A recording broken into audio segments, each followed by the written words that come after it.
Hi everybody, I'm Casper36 and welcome to my first video game video in a very long time. I've done a number of projects in the past, but honestly, life keeps a number of us pretty busy. But in any case, I've started up a few new projects, some of which I'm planning to make into videos if everything goes pretty good.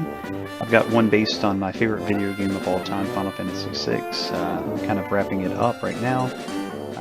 As far as Pokemon is concerned, I've attempted several Nuzlocke attempts for Fire Red recently, but right now I'm batting 0 for 5 in that category. I may give it another shot at some point in the future.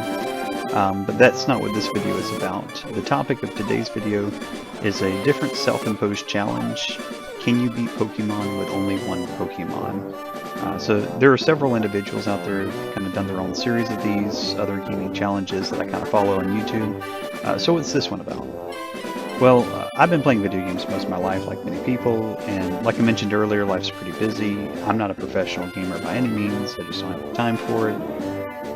But I guess I'm better than alright, less than great. I've been playing Pokemon since Pokemon Blue came out, so I feel like this is a good series for me to try my hand at some of these videos, as well as trying a challenge that even an amateur player could take a stab at, just for the fun of it.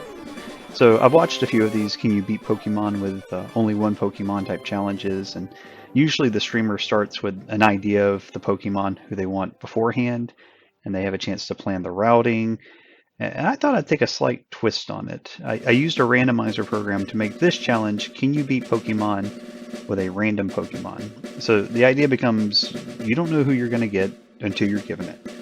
So I like this idea because it took any sense of bias or decision on my part out of it. I'm just going to be given a Pokemon, it's the only one I can use, maybe it's a legendary, maybe it's a run-of-the-mill one, I don't know. So to start with, I had to lay out my rules. I would only be allowed to catch a Pokemon and have it in my team if its sole purpose was to use HMs. That's pretty common, right? So they wouldn't be allowed to fight at all. I did have to unfortunately break this rule a couple of times because there was a double battle that I wasn't paying attention to. I didn't have a chance to take somebody out of my box. I engaged it. I think that happened twice. I tried to keep HM Pokemon off my team unless they were absolutely needed. Sometimes that just overlapped. I also agreed on a couple of Pokemon that I would just nix, just because it would be too difficult. A weak fish like a Magikarp or a Phoebus, a Cocoon Pokemon. The reason is because those Pokemon only learn 1 or 2 moves. They're very, very ineffective. They don't learn any moves naturally. They don't learn any moves by TM. Really wouldn't be able to use them very much. I just felt that that was too much of a challenge for what I was trying to achieve here. So I decided if I got a Pokemon like that, I would just re-roll the randomizer. So to set this up again, I used a randomizer program, and the only variable I changed was the 3 starters. And I just set the rule to give me 3 random Pokemon, and I agreed whatever the first one I grabbed was going to be it. That way, if that first one didn't qualify, I can just go to the next one, like I mentioned. So one thing I might mention at this point is that I actually recorded this several months in the past, but fortunately I took pretty good notes. I've got another one coming up pretty soon that I'm actually going to do with my daughter. I'm really excited for that one. But let's start this journey off. I was pretty excited. I'd never done a challenge like this before, and to know that it was just going to be me and one Pokemon made it really feel like an adventure. I was honestly curious, I was full of anticipation. Who was going to be my partner Pokemon? Who was I going to spend the next several hours, me and them, taking on the world? So you can imagine my surprise when I picked up a Pokeball and saw that my challenge was going to be, can you beat Pokemon with only a Delibird? So immediately my first thought was, wait a minute, this Pokemon doesn't learn any moves, it only knows present. And I've never really cared to use Delibird that much in the past, so I wasn't even really sure what that move did. It took me a minute to contemplate what was this challenge going to mean. After all, I just created a rule that nixed Pokemon for the same reason, not being able to learn moves. But then I thought about it, and those other Pokemon, the real problem was that they also didn't learn moves through TMs either, so I had to pause for a second and looked up whether Delibird could, and sure enough, I have this book that I've had since Pokemon Diamond came out, and Delibird learns quite a number of TMs. So at this point, several thoughts went through my head. On the one hand, I was looking for a challenge, and this was it. I wasn't going to be sailing through this game on Easy Street. On the other, I was going to have this one move that I didn't know what it did for a pretty long while. I looked through the list of TMs Delibird can learn, and I didn't see a single one that you get before Water Pulse, which you get for defeating Misty. So that meant I was going to have to go through 2 gyms with 1 move, and I didn't even know what it did. So I said, okay, well, let's fight the rival, see what happens. So my first idea of what to expect was fighting Bulbasaur. And I was a little happy to see I got a pretty heavy hit on the 3rd attack. It wasn't even a crit, and it did pretty good damage. Every hit seemed to do a little bit different amount of damage, so I realized maybe I need to learn what this move actually does. I learned pretty soon what this move actually does. When I left Pallet Town, my first battle was against a Pidgey, and I thought to myself, okay, took down a level 5 Bulbasaur. This little level 3 Pidgey should be nice and easy, right? First hit knocks him down to a yellow. I'm all happy. But then the second move heals him. And then I remember for the first time that the last time I used Delibird a long time ago, this move can actually heal. So I said, okay, what does this move do? So I paused it, turned to that handy book again. So this is how it works. Present has a 90% accuracy, first and foremost. So 1 in 10 chance you miss. Inside of that, there's a 40% chance it's a power 40 move, a 30% chance it's something like 75 or 80, a 10% chance it hits at 120, and a 20% chance of healing. So really what that boils down to, it's not really bad odds, 80% damage within that 90%. The real problem is just not being able to predict. So if I'm fighting a battle and I need to know what I'm going to hit, I'm not going to, and frankly that's a scary thing in a game where you've only got 1 Pokemon. The next thing I realized is that I was going to get extremely tired of watching that bouncing animation, so I decided to turn battle animations off. And then the very next battle after that, I learned this whole 20% healing thing was going to be a real pain in the neck. I healed Rattata twice, I decided to go heal up, came back and grind a little bit more, and that's when the first round of fear just really started to set in.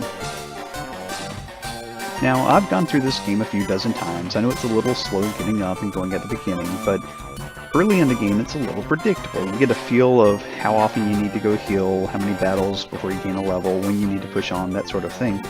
Well, on my way back to Pallet with the parcel for Oak, I got knocked out fighting a level 2 Pidgey because I kept healing it again and again instead of knocking it out. I got knocked out against a level 2 Pidgey. Second attempt down to Pallet, full health against a level 3 Pidgey. I lose again after I healed it 5 times in 1 battle. So my blood is starting to boil a little bit. I'm truly starting to wonder, can I actually do this run or not? I have no way of predicting what this move is going to do on any given battle. Third attempt down from Pallet. I did a few battles, I got some experience, gained a level, then I lose again to a low level Pidgey that I keep healing. I had to run from 1 battle just to make sure I didn't get yet another KO. So eventually, I get down, I get the Pokédex, heal up, start back up through Viridian, finally start to get a little confidence, get a couple battles, finally getting through them. I got Delibird up to level 9, and make it up to Viridian. So even though my Pokemon is only level 9, I guess I just blanked for a second. I said, you know what, I'm going to take a stab at my rival to the left. As soon as I started the battle, I was like, what am I doing? This is a level 9 Pidgey. I can't even beat a 2 or a 3 without getting knocked out, but somehow I got a bunch of lucky attacks. I pushed through the Pidgey without too much of a problem, and with the aid of a potion, Bulbasaur goes down for a second time as well. I then start to realize another problem, and that is when you only have 1 move, you have to pay attention to your move points. The next area is going to have trainer battles. It's a little distance to walk to the next Poké Center, and I realized I'm going to run out of moves pretty quickly. But then it dawned on me that might actually be a good thing. The move Struggle, which is what happens when you run out of all of your move points, it does do recoil damage. That's not a good thing, of course, but it's predictable. There's no chance it's going to heal the other person, so that might allow for some strategy. So I decided to just burn through my points and test this out in the forest, thinking this could be a good strategy against Brock. He's coming up soon, and this has really been on my mind since I started this run. After all, Brock has rock types. They're going to need a bunch of hits since present as a normal move, and healing Geodude and Onyx, who are not very effective against normal moves, is going to be needed to be avoided as much as possible. So I started paying attention how much recoil damage I take and how much damage I'm doing with Struggle, and really my recoil is not a lot at this low level, so I start developing this could be a strategy that I'll keep in the back of my pocket if things don't go very well with Brock. So I take my time, make sure I hit all the trainers, get as many levels as I can before I leave the forest, I heal up in town, and I beeline it for the gym. At this stage, I think I'd had a total of 6 KOs, including one from poison damage, but I wanted to focus on Brock. I wanted to see if I can get through this in as few KOs as possible. So the first trainer is a Geodude, and then I get my first taste of that real fear that's been in my mind. I run through all 15 points for present, and I only get them halfway down, and then I get knocked out. This battle, it really kind of affected me a little bit. I was really starting to fear this was not going to be a doable run right from the beginning. I actually paused and sat there for a good long minute or two, just trying to calculate how much was I going to need to grind to even get through the very first Geodude I encounter. Was this even going to be worth it? But I decided this was my challenge. If I really wanted to answer the question, can you beat this with just Delibird, I was going to have to give it the old college try. So I grind up, I got Delibird up to 17, and then I went back to the gym again to see where we stood. First hit looked really good. Next move was a heal, and then we were right back to the cry. It was just back and forth with health. I realized that the present move is just not gonna cut it. So then I thought back to the strategy of struggle. So I fought some Pokemon wild, I wasted move points. Then I went in with 0 move points, ready to struggle. Even with the recoil damage, this was clearly the way to go. Geodude goes down right away, Sandshrew follows behind. So, sigh of relief, patting myself on the back, thinking, okay, this is how we get through Brock. So I heal up with a potion so that I keep my moves at 0, and I'm ready to repeat on Brock. Brock sends out Geodude, business as usual again, though I'm starting to take a little bit more HP damage than the first trainer because of the recoil. But then comes Onyx, and right away it hits me. Literally, it hits me. Rock Tomb. You see, this whole time I was so worried about me doing damage to a rock type with normal moves that I completely forgot my Pokemon was flying. I am going to get wrecked by Rock Tomb, and there's no way around that. For the second time in a really short period of time, my mind is now racing. Can I do this run? I think I've hit another brick wall. After all, it's one thing to grind and to come up with strategies on how to do more damage.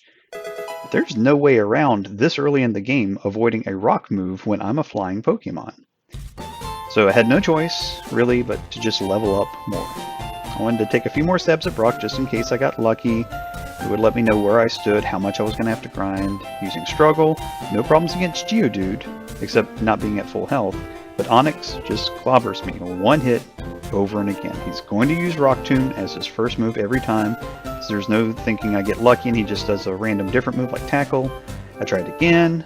I tried healing at the end of Geodude so I'm close to full health, but even when I'm higher up in my health, even when I get a miss with Rock Tomb, it's all over and I can't even get him down to yellow. I really have no choice but to just keep on grinding at this point. I get Delibird up to level 22.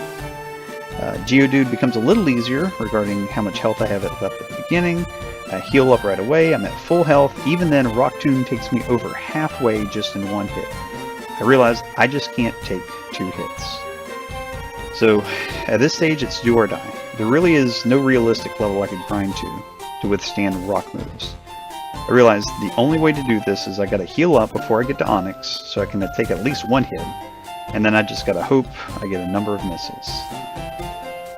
Fighting Brock, I'm staring reality into the face. This is the threshold, this is the bar, this is the gate that's going to make or break this challenge. If I can't beat Brock, I don't have any chance moving forward. I just sort of lose count, but in reality I lost 65 times to Brock trying over and over again. But finally, eventually, I dodged enough Rock Tombs in a single battle to drop him with 5 struggles, and I took the victory. Now, I have played this game, as I mentioned before, about 24 times. I've attempted Nuzlocke, I've gotten level 100 Pokemon. I don't think in anything I've ever done in my history of the Pokemon franchise I felt as satisfied as I did finally beating Brock. I felt like I truly won this monumental battle. I felt the victory of battle. I became the very best like no one ever was. I finally started to sigh this relief and realized maybe we can do this run. So I'm dancing all the way back to the Poke Center. I heal up, ready to charge ahead. But as I'm heading down the path to Mount Moon, I started to get kind of lost in thought on a couple of scary things. One, I have a ways to go until I still get a new TM. I'm just not sure how far this whole present/struggle strategy is going to take me. Two, Brock was this mountain I barely overcame. I had to grind way up. What's to say there's not something else that I didn't see coming that's down the road and it's going to be an even bigger issue? That got me thinking, for instance, how I forgot I was flying against Rock. So what about Lieutenant Surge? He's the third gym and he's electric. And that really kind of that got to me because I have a thing against Surge. Going back to some of my Nuzlocke attempts, I've lost several against his Raichu because of just not preparing properly. His Pokemon are super fast, but now I'm not bringing a whole party. I'm bringing one Pokemon, and it's weak to electric. In addition to this, I know that Raichu uses Shockwave as one of his moves, and that never misses. So that's different than the strategy I did with Brock, where I'm just hoping that he misses with Rock Tomb. So as I'm going down Mount Moon, I'm slowly losing my confidence over and over again. I felt like Rocky running up the steps in Philadelphia when I beat Brock, and now I'm just afraid of what's going to come. So as I go through, I'm making sure I hit every single trainer I can. I need to grind as many levels as I can. I knew that I would have a few TMs by Surge, and one of them was Water Pulse. So, I'm playing strategies in my head. Maybe I try to confuse him. But I hate relying on these maybe situations if I could. But anyways, the next route, Mount Moon, they weren't much of a challenge. I ran out of moves pretty quickly. Struggle had recoil damage, so I decided it would be best not to fight every random battle. I made sure I got the trainers and I would go back to heal. I stayed near the entrance of Mount Moon to grind up just a little bit, make sure I get the items, but I was going to have to pick and choose my battles, so to speak. So up to this point, most of the surprises have not been very pleasant. Many times I was caught unawares, something caught me off guard, some to the point where I felt like I wanted to quit. And as I'm going through Mount Moon, something happened that shifted everything in the complete opposite direction. So again, at the beginning, I looked at the list of TMs Delibird could learn. I was pretty sure I wasn't going to get one before Water Pulse after Misty. But when I was going through, I happened to stumble across the TM for Thief. And it just so happens I remembered that was on the list, and sure enough, I had a new move. But not just any new move, it was a dark move. Now, in Fire Red, it goes by the Gen 3 rules. And if you don't know this about Gen 3, moves didn't have a physical or a special qualifier yet. It was based on the type. So a normal was physical, psychic was special, and so forth. So Delibird's stats are lower on physical than on special. So that's another strike against using present since it's a normal move. But Dark was a special type, which means that not only did I have a different move, one that doesn't heal the enemy, one that's predictable, but also caters to Delibird's strength finally.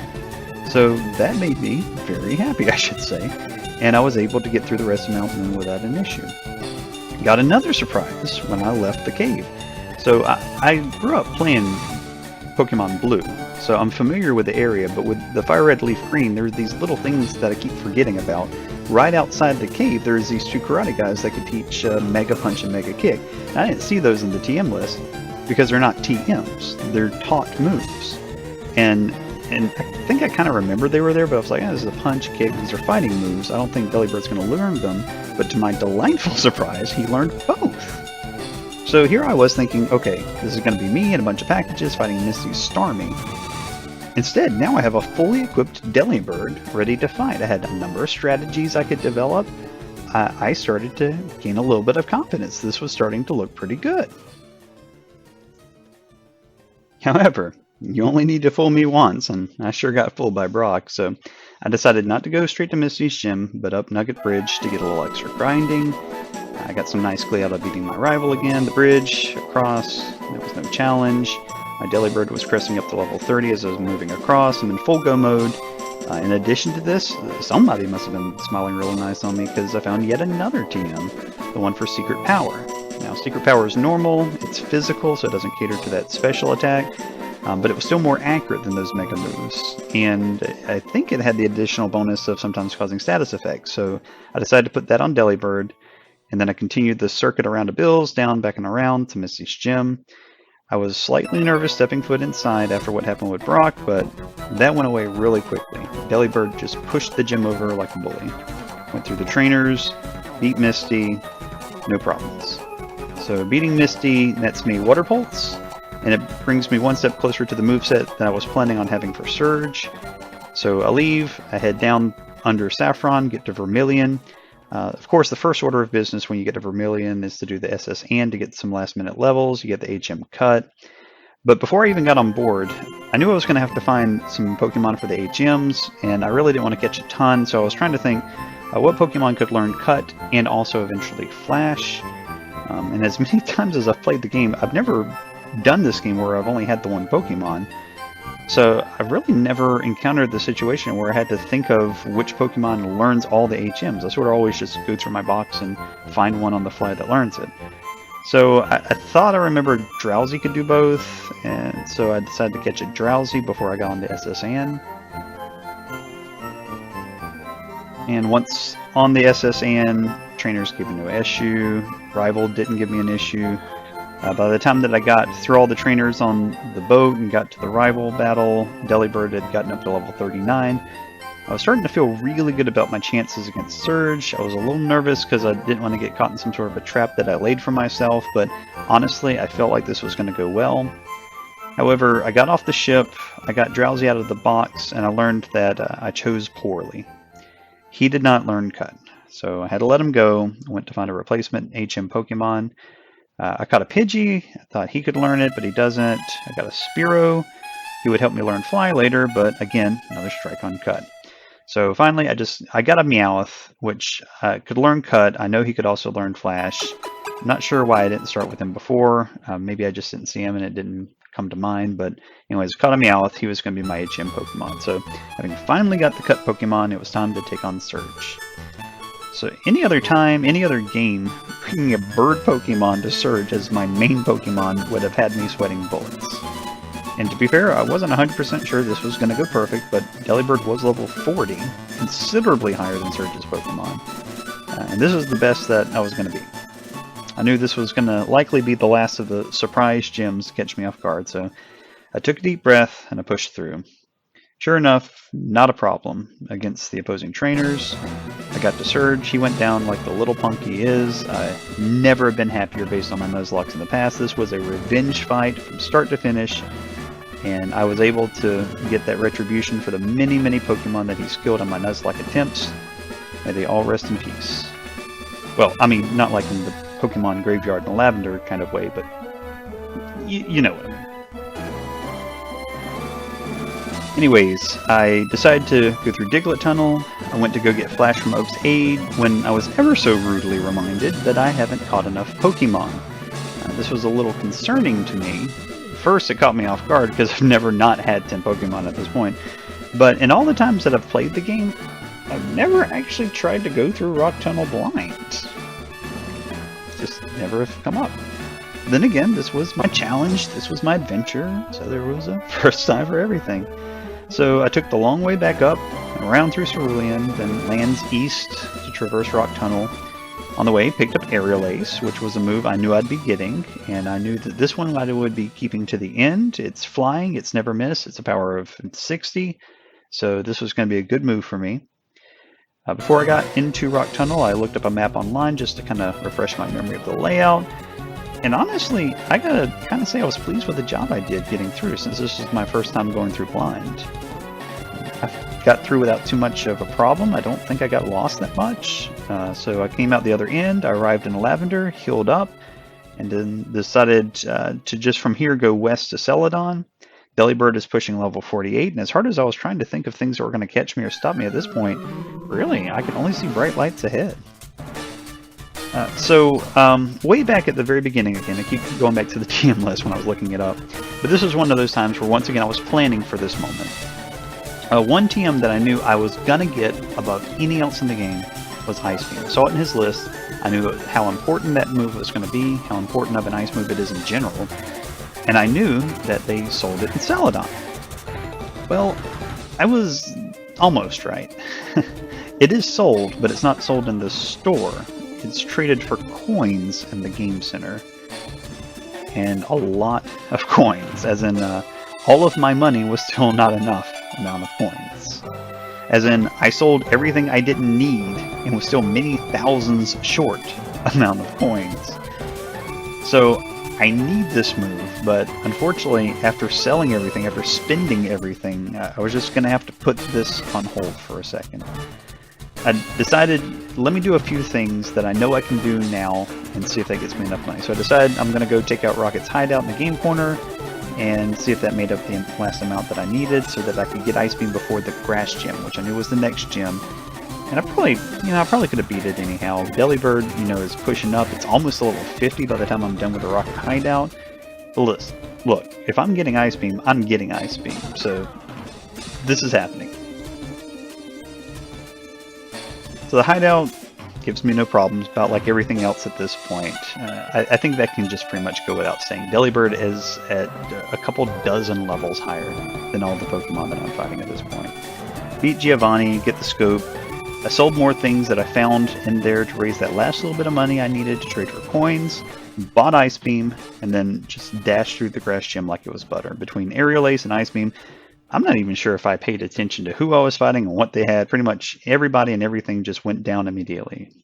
Gym over, badge got, moving on. So next, grabbed the tea from the old lady, gave it to the guard so that I can move through the cities just fine. Since I had Aerial Ace now as a move, I decided while I was in Saffron, just take out the Fighting Dojo for a few extra experience points. And you get a Pokemon at the end.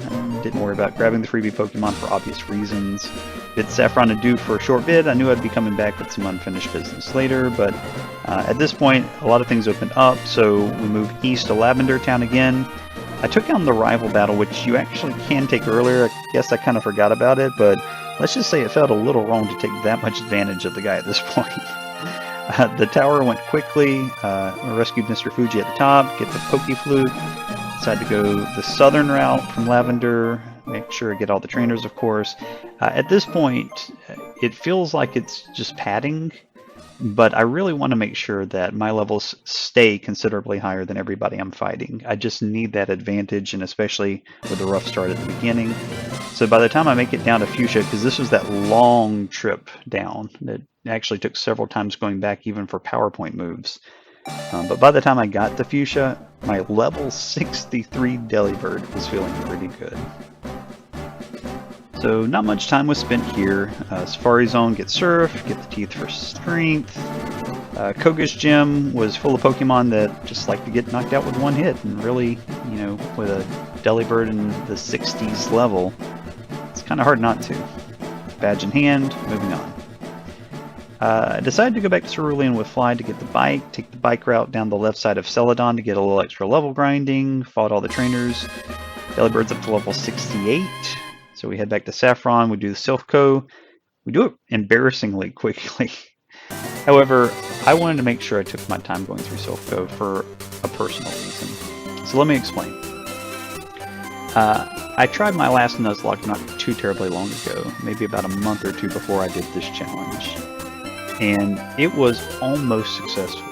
I'd actually been doing extremely well to this point. I've been getting into that groove that you get into on a challenge, if you know what I mean. I felt like I was going to make it. I had 5 badges. I was full steam ahead.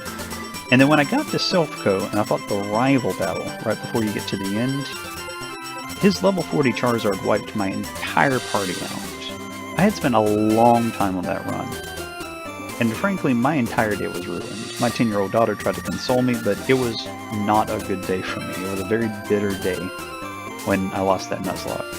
So I wanted to ensure, I made a mental note in fact, I was going to take my time and enjoy this victory over the rival near the end of the tower.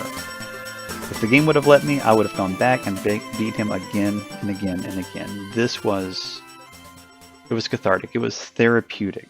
I needed this battle. Sorry, this game. I got lost in thought, sorry. So we get Lapras. This would be my Strength and Surf HM Pokemon. I was pretty sure of that.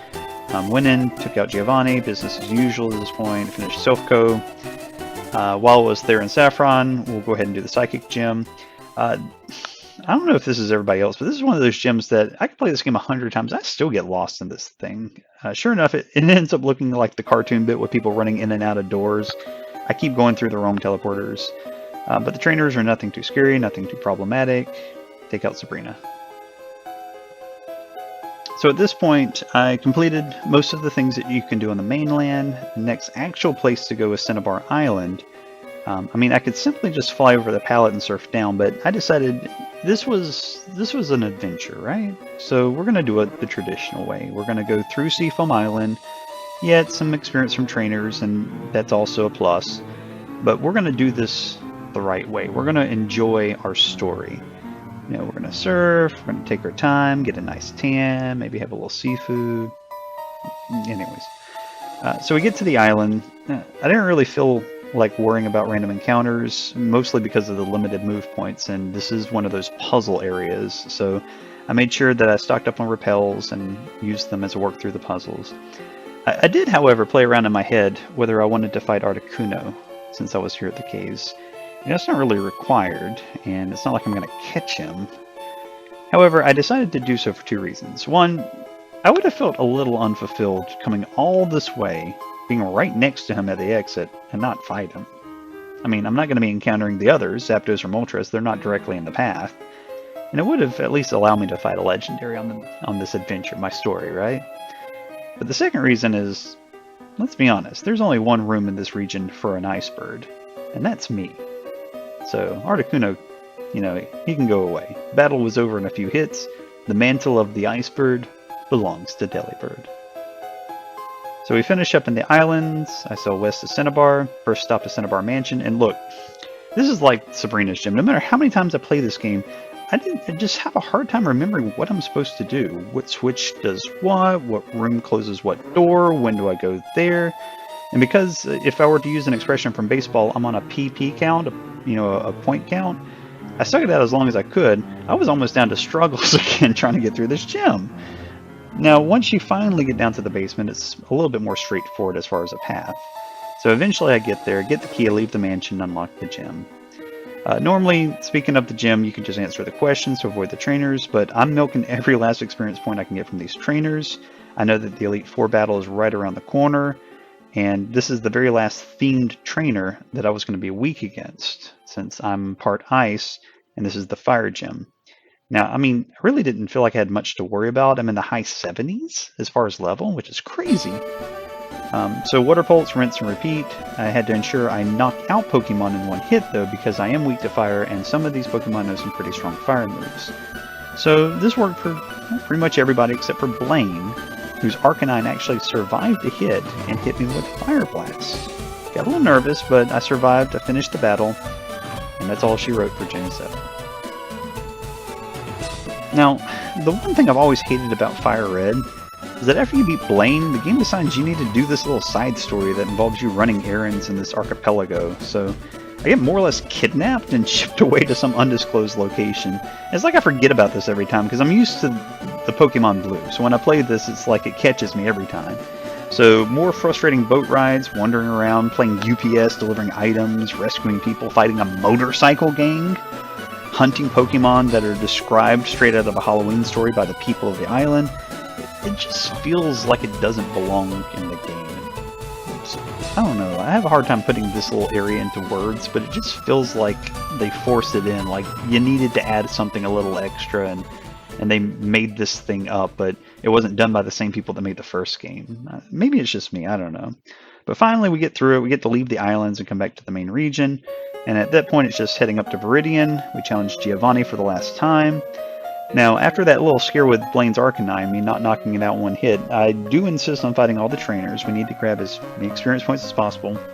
But fortunately, this one is ground and rock, and it makes up the majority of the gym. And we did learn Delibird is weak to rock, but these are slower Pokemon than an Arcanine. So I don't think that we're going to get outspeeded by anybody. And sure enough, not a single opponent gives me a room for hesitation. Delibird is past 80.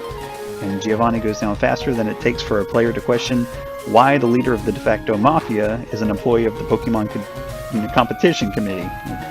Aren't these guys supposed to be looked up to as like model citizens? Everybody's wanting to fight the gym leaders because that's how you get to the Pokemon Championship. And here we got basically the crime syndicate. You know what? It doesn't matter. I got all 8 badges. Nothing remains at this point but going to fight the Elite Four +1. So we head out on a route. We have to run into the rival for the penultimate battle.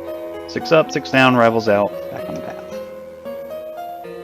Now, the entire game, I've been playing through the Elite Four fights in my head, since I know they were going to be the toughest, the highest level Pokemon, the toughest fights.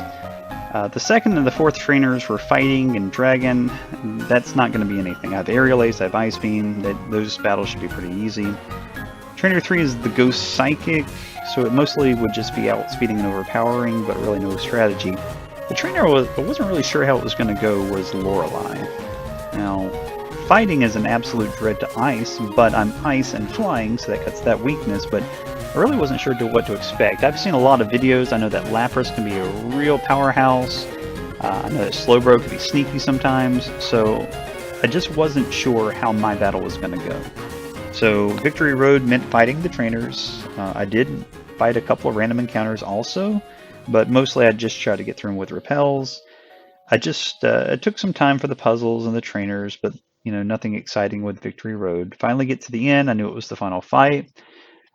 Maybe it felt a little cheap, but I was like, I'm going to push my Delibird as high level as I can get without grinding, so cash in my rare candies. Delibird gets up to level 91, so I heal up and we prepare for the battles ahead. So first, we got Lorelai. So Lorelai sets up a hail with Dugong. That would be a problem if I weren't already ice. However, he hung on long enough to heal himself. Frustrated that I had to use some extra move points, but otherwise, not a problem. Cloyster decided to use Protect several times to eat up some more of my move points, otherwise he wasn't much of a threat. Slowbro, he was one that scared me a little, but a misplaced yawn and one solid hit was all that he could muster. Lapras was the other one I was a bit afraid of, and he really started to make things hard for me. I wasn't really sure what move to use. On the other hand, though, being ice, Lapras laid a few solid hits on me, and I had to heal up. Knowing that I had to heal in these battles, even while dozens of levels ahead, really gave me my first taste of fear. After all, this was still the first of 5 fights. And I know that some people who do these runs, they try to do the non-items. I probably might try something like that in the future, but this was my first of these adventures, these runs, so I didn't feel bad about using the items. I just wanted to get through them. Lapras and Delibird continues to trade blows. I had to heal 2 more times. Eventually Lapras goes down. Jinx goes down in 2 hits. That finishes Lorelai. Now, I know Lorelai was perhaps the scariest of the first 4, but I'm still getting quite nervous. I still got to make it through these other Pokemon battles. So I was looking to rebound some confidence against Bruno, knowing that he was fighting. Had to use a few items to get my move points back up after all the ones I lost against Lorelai. But Rock and Fighting against my Water Pulse and Aerial Ace went about how you might think. Sure enough, Bruno was a much easier fight and a chance to get some of my swagger back. Agatha was the other fight I wasn't really sure what to expect. I knew her Pokemon were fast, they had high special. I also knew that I needed to save at least 6 Ice Beams for the Dragon Trainer after, so I was keeping a close eye on my Ice Beam count to make sure I had those left, but otherwise I was able to knock her Pokemon out, and I had enough shots to do so. So Agatha goes down. Lance was the only Elite Four left, and I had prepared this one for a while. I knew 6 Ice Beams should be able to knock out any dragon in 1 hit with an Ice Beam, so I had him ready to go. But I kind of forgot Gyarados was the first one. He's not really a dragon, and he decides to survive the first Ice Beam and heal up after, so it required an extra hit for him, which scared me a little bit, but I was pleasantly reminded that Lance does not have 6 Pokemon, he has 5. So I was back on count. Dragons fall as soon as they come out. So at this point, I thought, great, this is all over but the crying, right? I just beat the rival on the way in, and he's not giving me a single problem this entire game. So I knew what he had, I knew what to expect, I knew how quick they were going to fall based on the last battle, and I'd leveled up since then. So just for a little extra insurance, I healed up, got my move points back up, and I was ready to just kind of swagger on through. Beat the game, right? Well, the battle started off about like I expected. Pidgeot and Rhydon each fall with 1 hit. Really, I was already starting to plan my victory party after that. Then comes Arcanine. So Water Pulse takes him down to critical, and he returns with a Fire Blast. And this is starting to look a little bit like the Blaine battle, right? That made me nervous, but ultimately I won that battle. However, my rival's Arcanine had an ace up his sleeve, and that ace was a move called Extreme Speed. Now, Extreme Speed is not only a pretty strong move, but it's a priority move, which means it always goes first, like Quick Attack. Since I took the Fire Blast and it knocked me down so much, Extreme Speed was enough to put me out. I was definitely not expecting that move to hit when it did. Fortunately, I saved right before the battle, just in case, so I loaded, attributed that to just bad luck, and decided to take another stab at it. Same results. I actually tried 4 or 5 more times until I realized this was going to be his AI. He was going to hit me with a fire move, put me low, and then always use Extreme Speed. I was hoping maybe I would get a critical hit or confuse him, which Water Pulse can do, but it wasn't happening. Fire Blast or Flamethrower would just KO me or put me in the red. Extreme Speed would come right after and take me out. I had to face it, I wasn't going to get past the Arcanine at this rate. I was at level 93, I wasn't really going to grind that much more, and even if I did, really wasn't going to do that much given how much I needed to get. So I had to pause for a second and think, what strategies could I use against this? I didn't have a stronger water move that Delibird could learn. I couldn't learn ground moves or anything fire might be weak to otherwise. So I decided maybe the way forward was to take a different strategy. I took the defeat, healed back at the Poke Center, and flew back to Celadon in the hopes of finding some X specials to maybe do some more damage, dire hits to up the critical chance hit, maybe I could do a setup. But I figured while I was in town I would just take a look at the TMs, maybe there was something I wasn't thinking of. Nothing was at the Game Corner Exchange, but something I had overlooked earlier was available to buy in the store. Rain Dance was available for sale. And when I saw that, it was like a light bulb went off. If I could set up a Rain Dance, it would cut the firepower of Arcanine's move, but it would also boost my Water Pulse in one fell swoop. So between those two effects, I was thinking Rain Dance might actually be the strategy here. So I decided to teach the move to Delibird, and let's give it another shot. So flying back, I knew I'd have to go through the Elite Four again, and then going through the Lorelai battle again, and the battle went about as much as it went before. I did have to perform heals with items again, otherwise didn't really have too much trouble. Bruno, Agatha, Lance, they all went down just as easy as they did the first time, so got back to the rival. So to use Rain Dance was going to take a move, so this was going to take some setting up, so I healed up and I prepared myself, trying to think when the best time to do that was going to be. So the first thing that came to mind was I probably should do it as close to Arcanine as possible to give me the chance that it doesn't run out. So I planned on knocking out Pidgeot, set up on Rhydon, but that didn't prove to be the right strategy. I got the Rain Dance going, but Rhydon used Rock Tomb and it would cripple Delibird. So I healed up and he would counter with the same move, but I really wasn't able to get the setup the way that I really liked it. He always used Rock Tomb. So I decided, okay, that was too much of a gamble to set up against Rhydon. So the next time I tried, I used Rain Dance against Pidgeot and decided to just try to rush forward and just use the Rain Dance, not use the X Special or any of the item boosts. Pidgeot and Rhydon fell as before, but then came Arcanine. I wasn't at full health when I got to this point, but the Rain Dance was enough to knock him out with one Water Pulse, so it didn't matter. So the strategy worked. Just the Rain Dance, didn't need the X Special, was enough to take out Arcanine. Venusaur gets an Ice Beam to the face, Alakazam gets chilled, Gyarados survives an Ice Beam for Lorelai, so I wanted to get him down just a little bit before I did it to him. Got it, rival goes down. Successfully beat the Elite Four, beat the rival, beat the champion, showed once and for all, yes, you can beat Fire Red with a Delibird. Possibly. So what's the final verdict? Well, it is possible to beat Fire Red with Delibird. Truthfully, 95% of the game is a pushover once you get online. The challenge is just Brock's Onyx. A strategy can be developed for every other Pokemon in the first gym, really the rest of the game, but that Onyx, there's just really no way to get through him without amazing luck. Even at 1.5 times his level, you still essentially have to get like 3 or 4 misses on Rock Tomb and only take one hit and not miss any of the moves yourself. And that's a pretty low percentage event, only made possible by the fact that Rock Tomb is not an automatic move. It's less than 100% accuracy. And again, it took me like 60, 65 attempts just to get through them. So your mileage may vary on whether you consider this a doable run with that caveat, but everything said and done, it is possible once you get past that gate. So my take on all of this, this wasn't an easy challenge. I mean, it was my first time doing something like this. It was full of unexpected twists and turns. There were challenging hurdles where I didn't expect them. There was easy sailing at other times during trainers that in the past have given me a hard time. It was my adventure, and I liked it. It was unique to me, and that's really something that's difficult to put into words.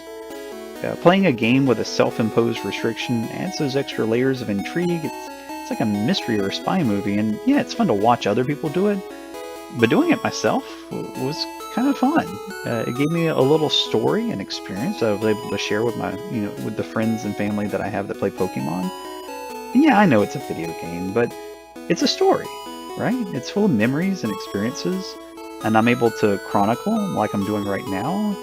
Or the next time that I play Pokemon and I encounter a Delibird, well, I'd never cared for that Pokemon before, but it's playthroughs like this that helps, a person to form an attachment to something or somebody that they wouldn't have otherwise. It's going to influence how I play in the future. I'm going to want to include Delibird because I remember that time that I was able to do this with Delibird. So, just maybe this won't be Delibird's last foray through the Elite Four for me. But in any case, thank you very much for watching. Let me know your thoughts or experiences you've personally faced during challenges like these below. I have a couple of projects coming up in the future, I hope, as I mentioned earlier. Life gets in the way sometimes. It has in the past before for me, but hopefully I'll have more videos like this. Tell me what you think and what you'd like to see. Again, thanks.